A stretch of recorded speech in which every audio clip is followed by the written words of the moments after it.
When you come across YouTube channels just like this one that are focused on covering board games that have been crowdfunded, it's easy to assume that the people who are making the videos, like me, back a lot of games, own a lot of games, and that we're just playing games all the time, and that every board game we back and every board game we own gets to the table constantly. Well, today I'm going to dispel all of those rumors as we go through every board game I've ever backed, and I'm going to tell you where it is in my collection now, if it's even still there. Because my name's Sam, this is Should You Back It, and I'm here to help you crowdfund with confidence. So this video is going to be very vulnerable for me. These are going to be board games that I've backed up until 2023, so it's not going to be including ones from this year. But it's very easy when you watch board game creators, probably very much like myself, even with the kind of content I cover, to be pressured or to feel like that fear of missing out and feel like you need to be buying tons of board games. So as we dive through all the ones that I have backed, I hope if there's any piece of encouragement you take, it's that you don't need to be buying as many board games or backing as many board games as you probably are. I'm delaying the shame. Let's jump into this. So the very first board game I actually backed was Hate by Cool Mini or Not, and lo and behold, big surprise, it's because I had a lot of cool minis in it. But yeah, I went in for the Tyrant Pledge. I'm going to tell you, actually, I'm going to be even more vulnerable. I'm going to tell you how much I backed each of these games for. So Hate went for the Tyrant Pledge, 120 US dollars.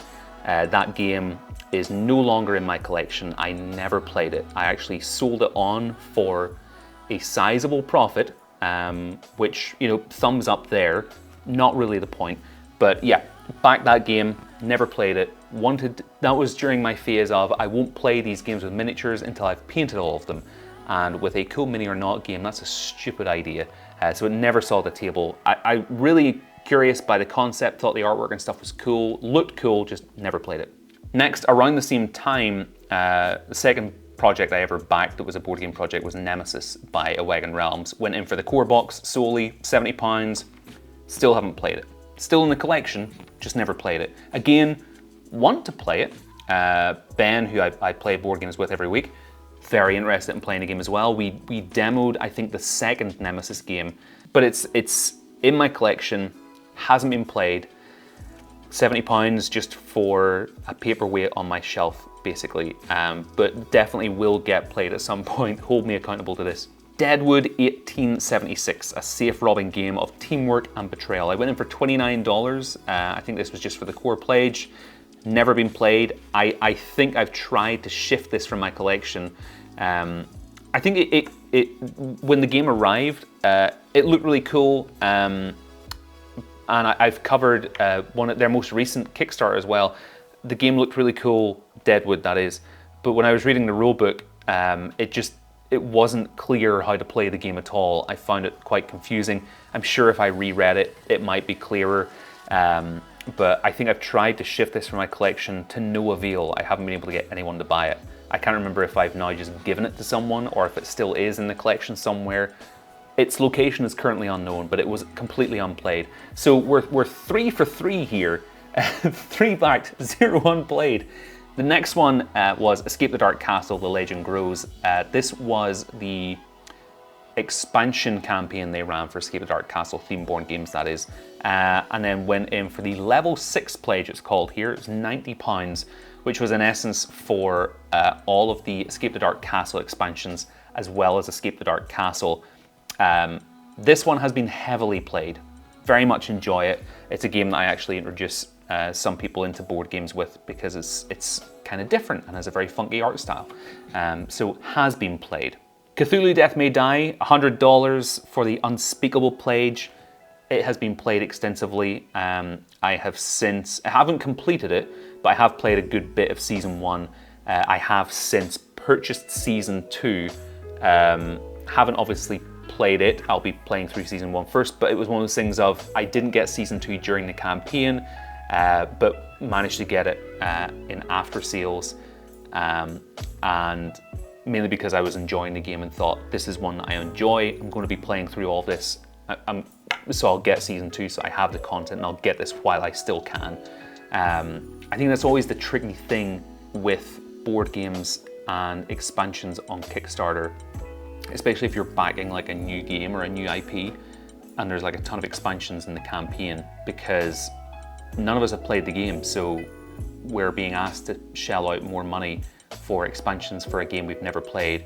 We don't know if the core game experience is going to be any good, and we don't know if the expansions are going to be any good either, but we still back it. Again, I'm an example of this because in some of the other campaigns I'm going to take you through, I've backed games with like all of their expansions. Hypocrite. Hypocrite. Horizon Zero Dawn, the board game from Steamforged.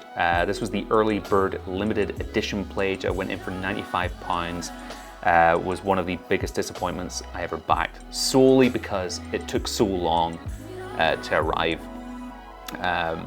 It was just ridiculous. Unplayed, completely unplayed. I still have it. Probably will sit down to play it, maybe. Actually, you know what? It's a hard maybe. I don't know if I'll ever sit down to play it. I equally though don't think I'll sell it on. I don't want to sound like a moody teenager, but it was just one of those games that you backed it and you were waiting on it for so long that whenever it actually arrived, there was so much negative baggage that you'd assigned to the board game that you just didn't even want to look at it. You're just like, right, perfect. Put it on the shelf. That'll do. But yeah, still in the collection, still in cellophane, completely untouched. Actually, it's still inside the box. The box was opened, I looked in and was like, yep, that's Horizon Zero Dawn. Closed the box, put it in the attic, and has now been moved to the new house with us. It may get some playtime. Next is Assassin's Creed Brotherhood of Venice. So I went in for the Master Assassin all-in pledge for 376 Canadian dollars. I believe that is the most expensive Kickstarter that I will have purchased on this list. It has seen the table though. We've played through, I think, at least half or most of the main campaign. Remember what I was saying about expansions though? All the expansions for this. Love the game, think it's fantastic. Bought this or backed this primarily because of the IP and read up on V Commandos at the time, and it seemed V Commandos was getting really good reviews, and it seemed mechanically like this was pretty much just a take the mechanics of V Commandos, introduce them into Assassin's Creed, and it worked. But yeah, fantastic game, really enjoy it. We'll continue to see the table, so was heavily worth it. Reichbusters Project Vrill, gung ho all in pledge, $200, has not seen the table at all. I have played it though, not my copy. I played a copy of it at UK Games Expo just before Reichbusters was fulfilled. I enjoyed it, you know, it was a okay experience. Will it ever see the table? I don't know. But the flip side of that is that I don't think I could sell that copy on solely because of how much distaste there is towards mythic games out there in the board game community. So for whatever reason, it's stuck with me. At the same time, there's tons of minis in it, and at the minute, the way that I'm kind of looking at that is like, hey, if I need any practice with miniature painting, I'll just crack open one of those boxes and use it for mini painting, which is, even saying that sounds disgusting, because a lot of people will have put in a lot of effort and talent and skill in creating that board game, and the fact that I'd be dishonoring their work just by like using it as a glorified test canvas is kind of disgusting. Back Project Vrill, never played it.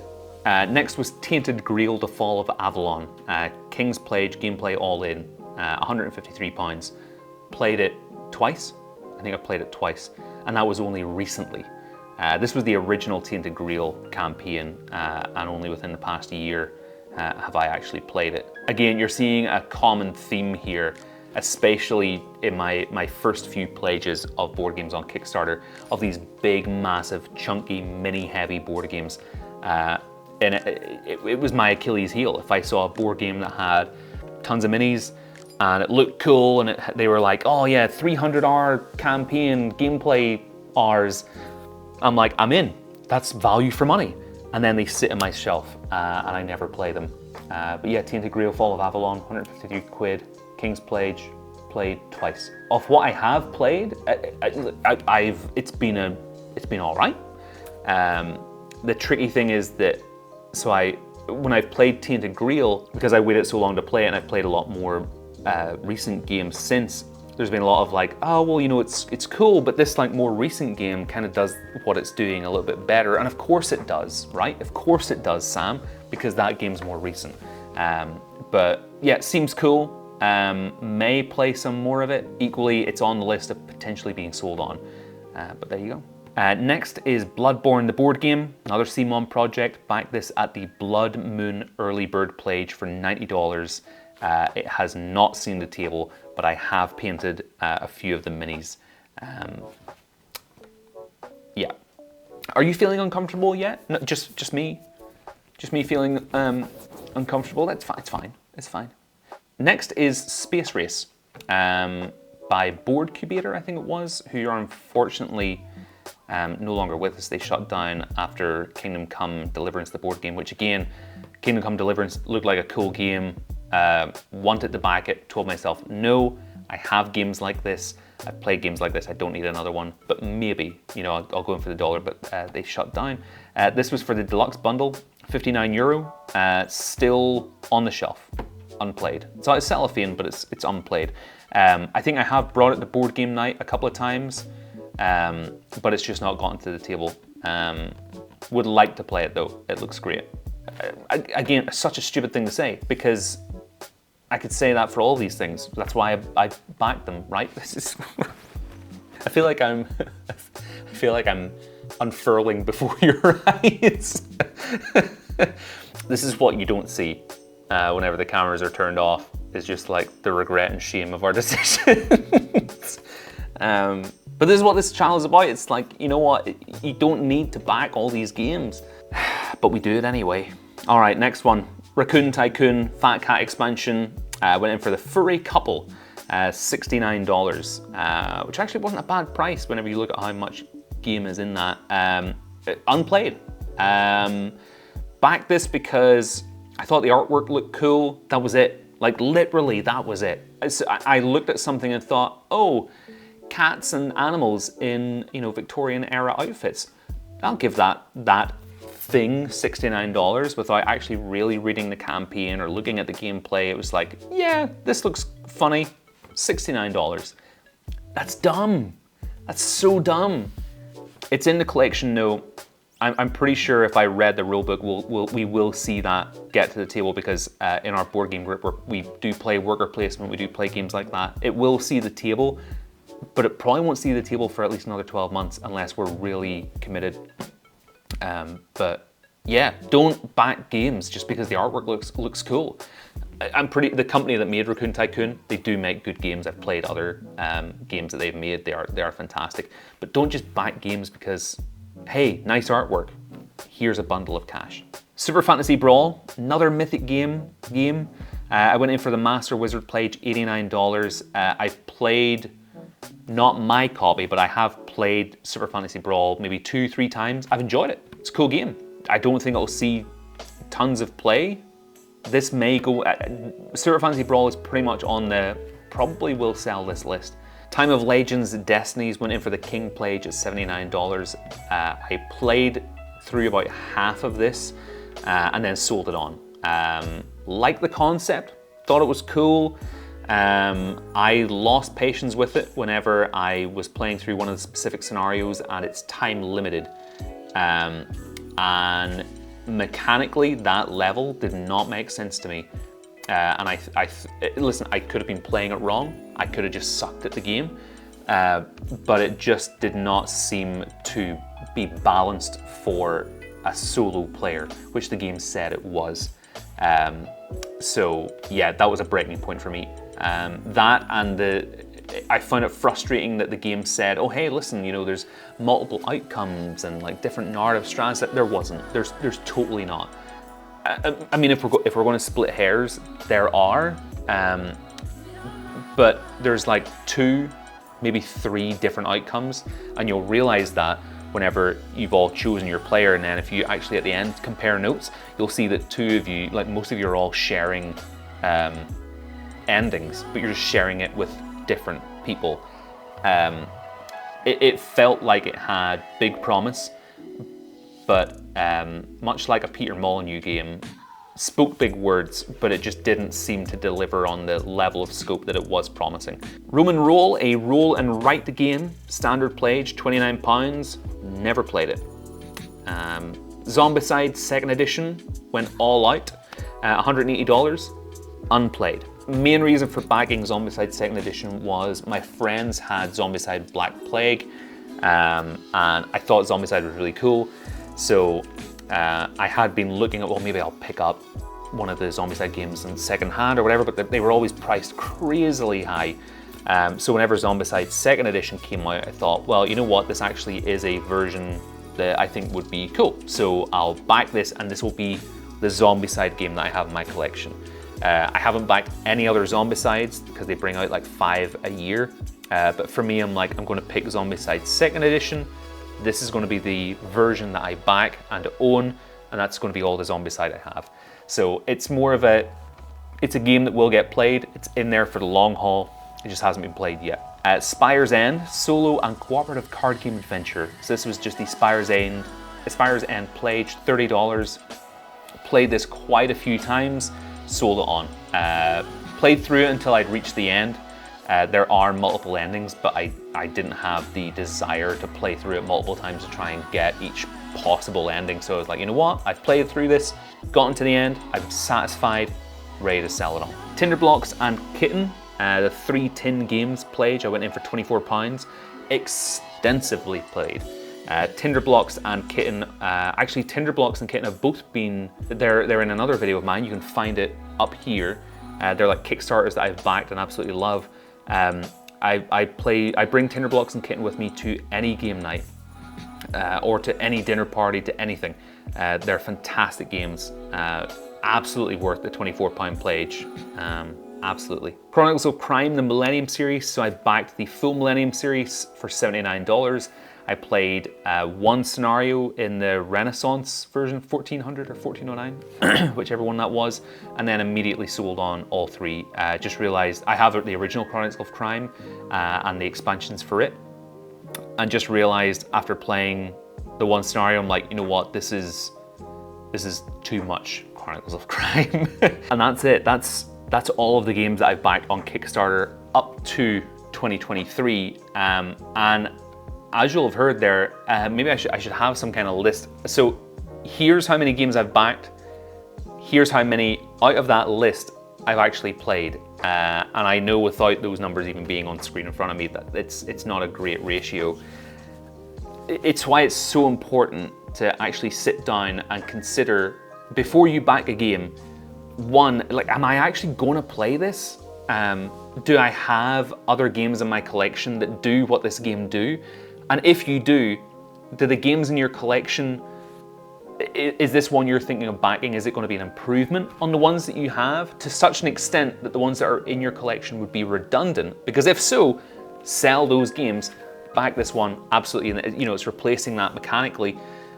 Otherwise, don't do it. Unless you're like super into dungeon crawlers and all you have are dungeon crawlers and you just want more dungeon crawlers, then, you know, knock yourself out. But I think it's so easy to get swept up in the fear of missing out and swept up in hype and hysteria, and to see things that look really cool on Kickstarter and GameFound or whatever platform it is and just think, I need this thing, this looks fantastic. But something looking fantastic and something actually being fantastic are 2 very different things. And there's so many other factors we've got to take into account before we actually decide, hey, you know what, I actually am going to give my money to this project because this is something that I'm going to enjoy. And that's what this channel is about. I'll do a video, if you guys like this, I'll do a video on campaigns that I have backed and then cancelled my pledge on. There are some real stinkers in there. But the reason this channel exists is because I recommended a campaign to someone, they backed it, and the campaign was horrible. The company went bust, they've never gotten the game. And I was like, oh man, I need to like really do my due diligence on, 1, what I'm backing on crowdfunding sites, and 2, what I'm actually recommending other people to back as well. Because at the end of the day, our word carries weight, whether you're a content creator or not, right? Like if you have friends who look up to you and you say, hey, this thing looks cool, you should totally buy that, and they choose to buy it based on your recommendation, our words carry weight, and that weight means that there's equally a responsibility attached, and we owe it to ourselves and the people who we love and respect to do our research to make sure that we are helping them and ourselves come to as an informed decision as possible. But listen, give me your encouragement in the comments. I feel very vulnerable and seen right now, but hopefully you've enjoyed the video. Let me know down in the comments if you want to see the video of all of the campaigns that I've backed and cancelled. There might be some interesting ones in there. But until next time, have a great week. I'll speak to you all soon.